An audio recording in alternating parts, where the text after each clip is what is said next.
जय हिंद दोस्तों। आइए आज इस वीडियो में हम लोग स्वर के विषय में जानते हैं।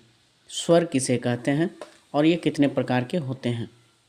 पिछले वीडियो में हम लोगों ने श्रुतियों के बारे में जाना था, समझा था कि 22 ऐसे नाद हैं जो हम स्पष्ट रूप से सुन सकते हैं, समझ सकते हैं, उसे श्रुति कहते हैं। ठीक है, उसी 22 श्रुतियों में से मुख्य 12 श्रुतियों को स्वर कहते हैं।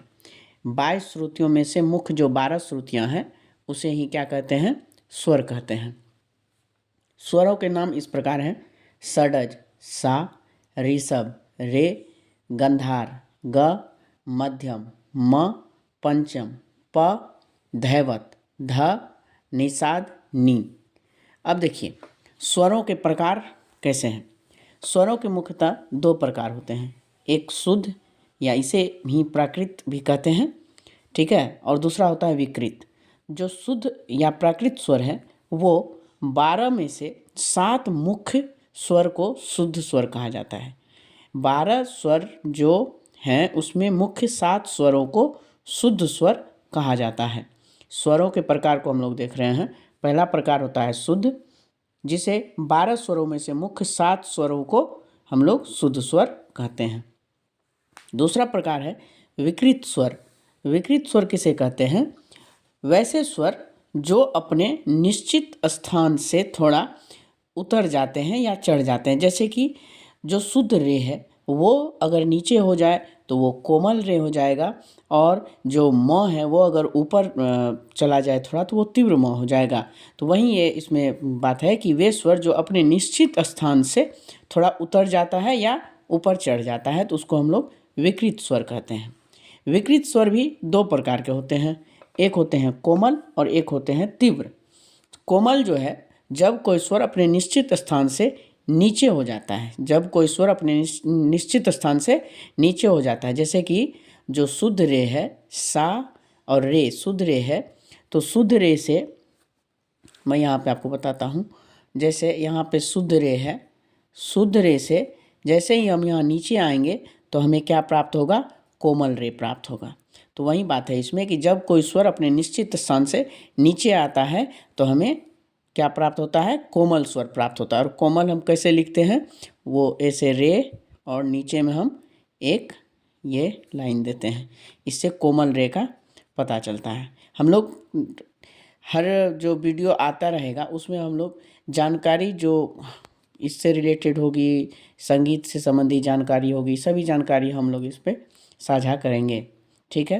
एक है तीव्र स्वर। तीव्र स्वर किसको कहते हैं?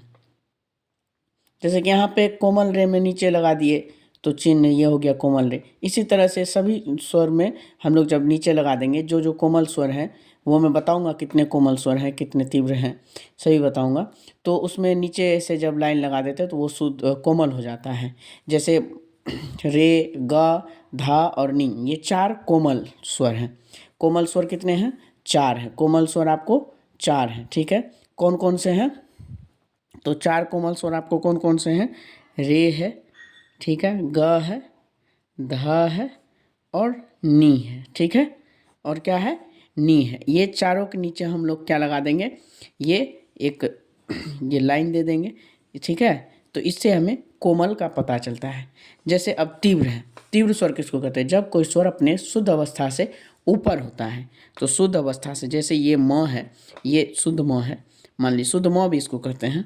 यदि ये अपने अवस्था से ऊपर, एक स्वर ऊपर हो जाए तो ये तीव्र हो जाएगा, तीव्र म। और तीव्र म हम लोग जब म के ऊपर एक खड़ी लाइन देते हैं, इससे तीव्र म का पता चलता है। ठीक है, शुद्ध स्वर लिखने के लिए स्वर के नीचे में एक जो है एक लाइन देते हैं, ये एक नीचे करके, और जब तीव्र लिखना होता है तो स्वर के ऊपर एक खड़ी लाइन दे देते हैं। ये स्वर का एक विभाजन हुआ। ठीक है, शुद्ध और विकृत। विकृत में भी 2, कोमल और तीव्र। ठीक है, स्वर का एक और विभाजन है जिसमें 2 प्रकार से हम लोग स्वर को फिर से विभाजित करते हैं, एक चल और दूसरा अचल। चल स्वर क्या है? जो शुद्ध तो है ही, शुद्ध के साथ साथ उसमें कोमल या तीव्र वाला गुण आता हो, वो अपना स्थान परिवर्तित कर सकता है। ठीक है, और जैसे कि स्थान परिवर्तित करेगा तो शुद्ध अवस्था से अगर नीचे आया तो कोमल होगा, शुद्ध अवस्था से अगर ऊपर गया तो तीव्र होगा।